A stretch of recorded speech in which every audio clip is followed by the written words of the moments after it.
Hello അസ്സാം വലൈക്കും. അപ്പോൾ ഇന്ന് നമ്മൾ മാക്രോണി വെച്ചിട്ട് ഒരു സ്നാക്സാണ്, നമ്മളൊരു കുർക്കുറിൻ്റെ ഫ്ലേവറിലുള്ള ഒരു സ്നാക്സ് ഉണ്ടാക്കാൻ പോവാണ്.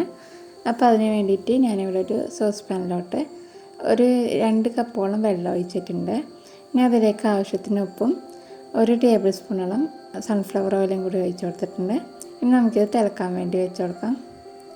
അപ്പോൾ ആ സമയത്ത് നമ്മൾ 1.5 കപ്പ് മക്രോണി എടുത്തിട്ടുണ്ട്. അതൊന്ന് നന്നായിട്ട് കഴുകിയെടുക്കാം. അപ്പോൾ നമ്മളെ വെള്ളം നന്നായിട്ട് തിളച്ച് വരുന്നുണ്ട്.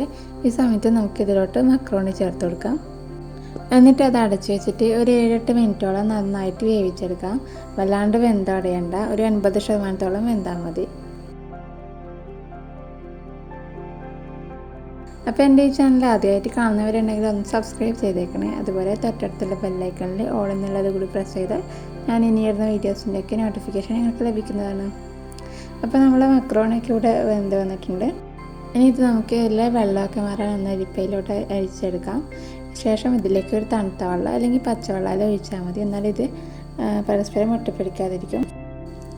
അപ്പോൾ അതിനുശേഷം ഞാനിവിടെ ഒരു ബൗളിലേക്ക് മാറ്റിയിട്ടുണ്ട്. ഇനി ഇതിലേക്ക് ഒരു 3 ടേബിൾ സ്പൂണോളം കോൺഫ്ലോർ ചേർത്ത് കൊടുക്കാം. എന്നിട്ട് നന്നായിട്ട് അതിലേക്കൊന്ന് കോട്ട് ചെയ്ത് കൊടുക്കാം. നല്ലപോലെ ഒന്ന് മിക്സ് ചെയ്തെടുക്കാം.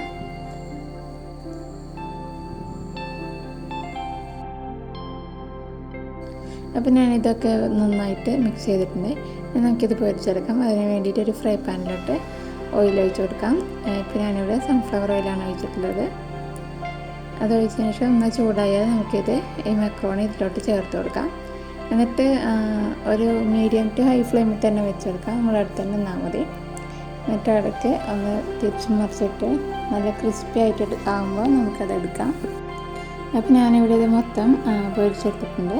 ഇനി ഇതിലേക്ക് ഒരു 1/2 ടീസ്പൂണോളം ചാട്ട് മസാല, 1 ടീസ്പൂൺ മുളക് പൊടി, പിന്നെ ഒരു 1/2 ടീസ്പൂണോളം ഉപ്പും കൂടി ചേർത്തിട്ട് നന്നായിട്ട് ഇതിലോട്ടൊന്ന് കോട്ട് ചെയ്തെടുക്കാം. നല്ലപോലെ മിക്സ് ചെയ്തെടുക്കാം. എല്ലാ ഭാഗത്തും എല്ലാ മക്രോണി നമുക്ക് അതുപോലെ നന്നായിട്ട് ആ മസാലയിൽ പിടിപ്പിച്ച് കൊടുക്കാം.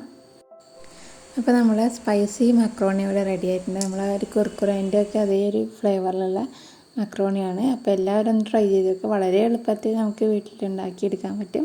അപ്പോൾ കുട്ടികൾക്കും വലിയവർക്കും എല്ലാവർക്കും ഒരുപോലെ ഇഷ്ടപ്പെടും. നമ്മളെ വൈകുന്നേരത്തെ ചായക്കൊക്കെ പെട്ടെന്ന് തന്നെ ഉണ്ടാക്കിയെടുക്കാൻ പറ്റുന്ന ഒരു സ്നാക്സിൻ്റെ റെസിപ്പിയാണിത്. അപ്പോൾ എല്ലാവരും ഒന്ന് ട്രൈ ചെയ്ത് നോക്കുക. എന്നിട്ട് നിങ്ങളുടെ അഭിപ്രായങ്ങൾ കമൻറ്റായിട്ട് അറിയിക്കുക. അപ്പോൾ എൻ്റെ ഈ വീഡിയോ ഇഷ്ടമായെന്ന് കരുതുന്നു. അപ്പോൾ ഇഷ്ടമായിട്ടുണ്ടെങ്കിൽ ലൈക്ക് ചെയ്യുക, ഷെയർ ചെയ്യുക. അതുപോലെ ചാനൽ സബ്സ്ക്രൈബ് ചെയ്യാത്തവരുണ്ടെങ്കിൽ ഒന്ന് സബ്സ്ക്രൈബ് ചെയ്തേക്കണേ. അപ്പോൾ നമുക്കിനി അടുത്ത നല്ലൊരു വീഡിയോ ആയിട്ട് കാണാം.